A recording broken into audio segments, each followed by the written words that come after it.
Magandang umaga po sa atin lahat. Araw po ngayon ng Miyerkules. Andito naman po si Professor Tonton Contreras sa isa na naman edisyon ng Usapang Politika dito sa Facebook.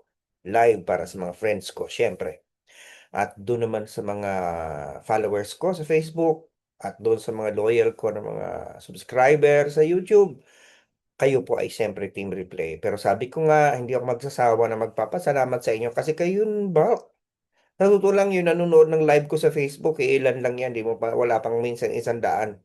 Pero ang nagpapadami po ng nanonood, not that I mind, but ang bulk, more than 99% ng nanonood po nito ay sa Team Replay sa YouTube, pati sa Facebook, Team Replay. Mga Team Replay na kahit hindi live ay nag-aabang pag may oras manunood. Sabi nga nung isa, lumalapit sa akin kahit daw siya pag nagda-drive daw siya, ang kanyang pinapakinggan yung aking yung aking ah, YouTube live na hindi na live. Pag-usapan natin ito nangyari sa Senado kasi noong Lunes, 'di ba, nagkaroon na ng arrest warrant sa kasong plunder si Senator Jingo Estrada. Yung naunang arrest warrant sa kanya, yung graft, yun ay available. Pero itong plunder, hindi na available. So, ina-arrest siya nung Lunes at may nangyari sa Senado.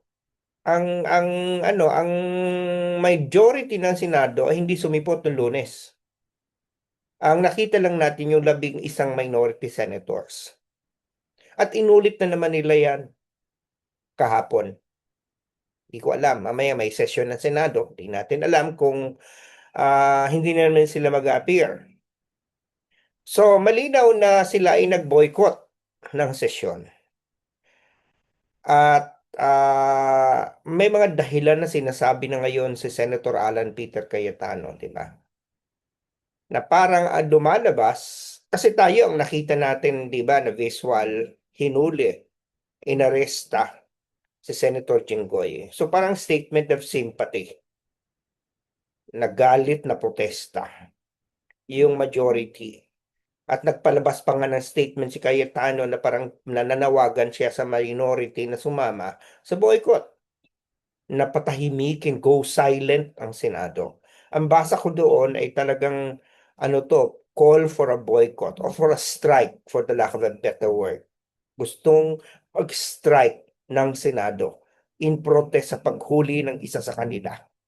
At ang lumalabas ay huwag nilang hayaan na panghimasukan ng independence ng Senado. Na para bang hinuli lang si Jinggo yung independence nyo ang inaatake. As if walang dahilan yung paghuhuli. Doon ako medyo na para bang teka muna, hindi naman siya hinuli ng basta-basta. At saka ang sabi ko nga paano maging political persecution yan, yung mga nagdawit naman sa pangalan niya, hindi naman mga politiko. Diba? Mga taga-DPWH, mga sino-sino, mga witnesses, lumabas sa hearing. So, but precisely, there's a basis for this, Hindi mo pwedeng basta-basta ma-orderan ng ombudsman, Ombudsman is an independent body. But anyway, that's beside the point. Huwag si Jinggoy pag-usapan natin dito. Sa ibang araw natin pag-usapan yung kanyang kapalaran. Ang pag-usapan natin yung Senado, yung reaksyon nila noong Lunes. Na parang sa akin, malinaw na it was a protest against the arrest of Senator Jinggoy. Diba? Nagtantrum. May iyakan pang nangyari. Si Camille Villar, si Amy Marcos, maluha-luha. Si Marcoleta ay talaga namang parang inaalalayan niya sa balikat si Jinggoy. Hindi natin inaalis na magkaroon sila ng simpatya sa kasama nila sa Maroy Mayoria. Ngayon, nitong Lunes, ganyan na nangyari. Martes, andun na naman yung 11 minority senators, hindi na naman sila sumipot. Ngayon, iba naman ang tune ng sinasabi ngayon ni Alan Peter Cayetano. Na parang it's a maneuver. Alam mo, nuknukan na sinungaling talaga tong senador na to. I'm sorry. If you still believe in him, I don't know, there's a problem with you. Kasi nag-iba eh. Ngayon ang sinasabi niya, yun daw ay move ng majority para hindi maderail ang hearing ng Blue Ribbon Committee. Paano madiderail ang Blue Ribbon Committee with their mere attendance? Well, I guess, kasi natatakot siya na baka mapalitan sila at magkaroon ng bagong majority. That's what I feel. That he is now trying to stop a session na which they made it appear last Monday na protesta sa paghuhuli kay Jinggoy. Ngayon, lumalabas na kaya sila Martes daw, iba na ang rason. Ang rason niya, kailangan yun daw ay parliamentary move para daw hindi daw maderail ang Blue Ribbon Committee na nakaschedule bukas. Ang Blue Ribbon Committee hearing, tuloy yun Pero para lang hindi matuloy yun, kailangan magpalit ng mga committee at magpalit ng Senate President. So siguro yun ang kanyang iniiwasan na baka pag mag-convene ay magkaroon ng motion to vacate the chair, di ba? At mapilitan o vacate even the Senate President at hindi na naman matuloy yung Blue Ribbon Committee hearing, di ba? Na parang sabihin, parang ano ba talaga? Di ba? Nung una, malinaw na protesta laban sa independent, para sa independence o kasarinlan ng paging malaya ng Senado dahil para sa kanila yung paghuhuli kay Jinggoy ay pagsagana sa independence ng Senado. Kahapon, iba na ang kwento.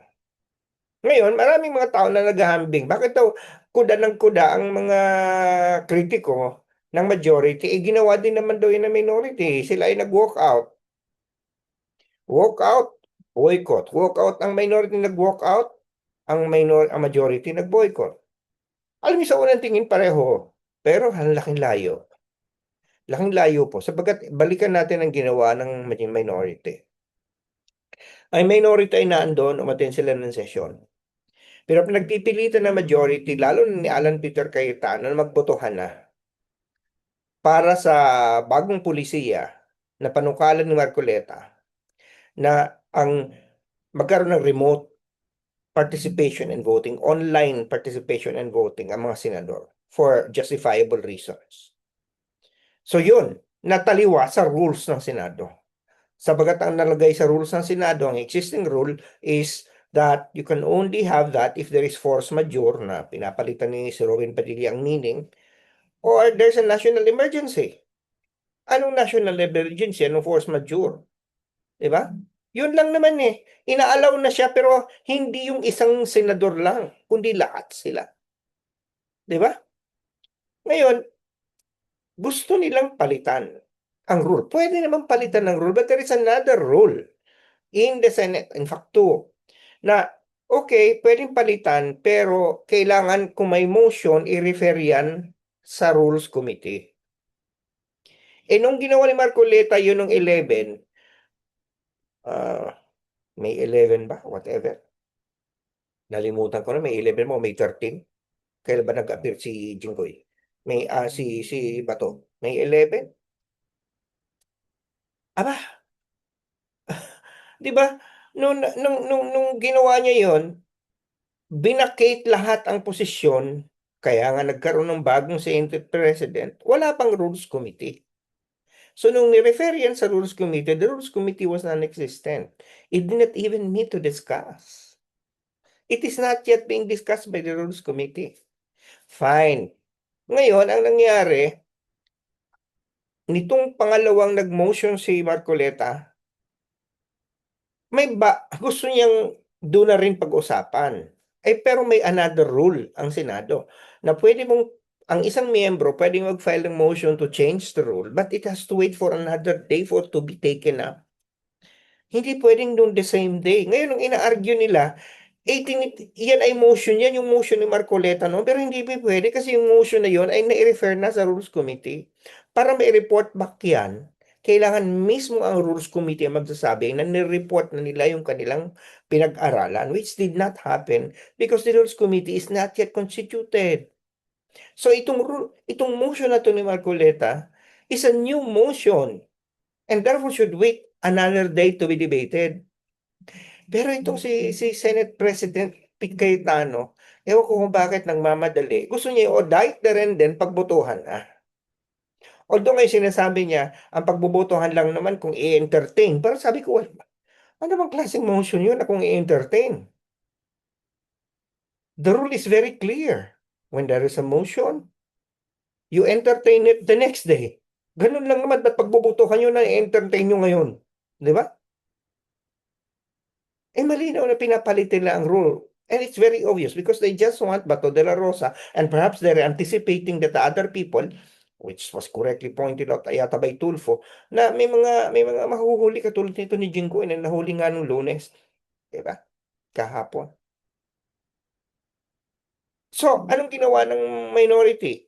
Ang ginawa ng minority, dahil pinagpipilitan, they just walked out to deprive the majority of the quorum to proceed with their violation of the rules of the Senate. So yun ay iba yun. It is a defense of the rules of the Senate. Etong pag-boycott ng mga senador sa majority, anong dinidepensahan dito? Independence ng Senado? Anong independence sa pinag-uusapan natin dito? Hinuli lang si Jinggoy, independence ng Senado ang inatake. For what reason?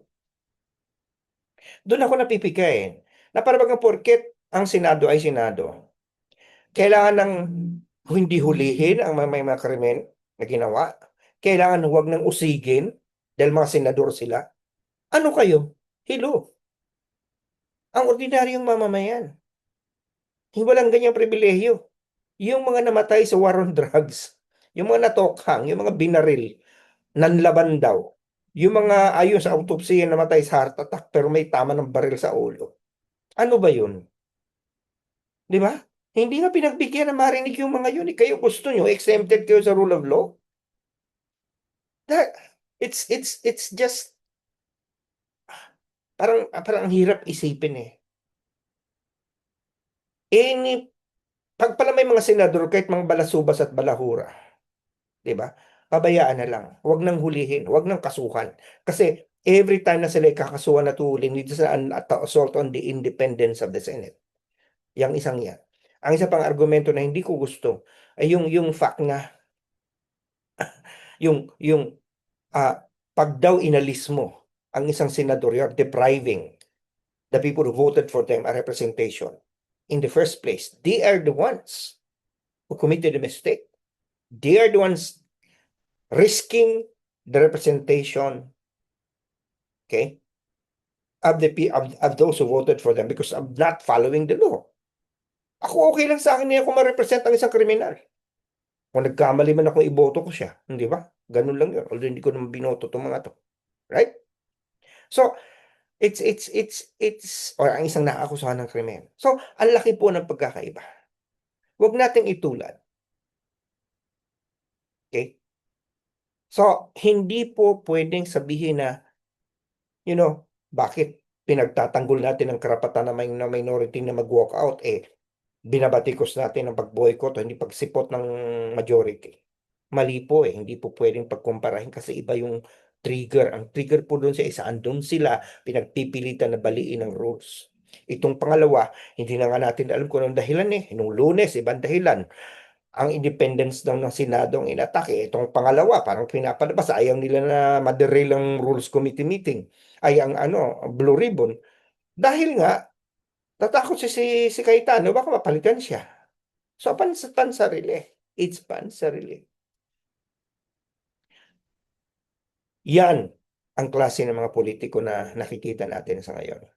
Ang baba na ng binababa ng Senado sa ngayon is because of Alan Peter Cayetano. And Alan Peter Cayetano should resign. He is not good for the Senate. He is not good for the country. His legacy will be a legacy of shame. I don't know. Ewan ko kung tatablan siya ng hiya. Anyway, siya, sana nakapagturo ko siya kahit si Panaplos ko yung mga puso at napabago ko mga panahon sa buhay, lalo-lalo sa usapang politikal, kahit kunti lang. Okay? Dahil sabay sa akin ng Lasal, Teach Mind, Touch Heart, and Transform Lives. At sana nakapagsilbi ako sa bayan dahil sabi sa akin ng UP, Serve the People. Okay? Kita-kita ulit tayo sa Biyernes. Tayo po ay muling magkikwentuhan. dito sa usapang politika. Meanwhile, tayo po'y mag-ingat, tayo po'y magdala ng mga payong at mga umuulan na. Ingat po tayo sa ating kalusugan, lalo ngayong panahon nagpapalit na naman ng klima. Ang panahon, talagang ako nga, yung nararamdaman yung hika, yung gano'n. Sinisipon ka dahil sa init, ta's biglang uulan, 'di ba? Hay naku. Anyway, nagbabago na talaga ang panahon. Panahon sa politika at panahon sa panahon. Anyway, lagi akong sinasabi, yung pinagmahal, Ani Lasal. Bye for now. Magandang umaga, magandang tanghali, magandang hapon, magandang gabi. Nasa man kayo naroon sa mundo, lalong-lalo na doon sa mga team replay. Bye for now. Talk to you Friday. Stay healthy, keep safe.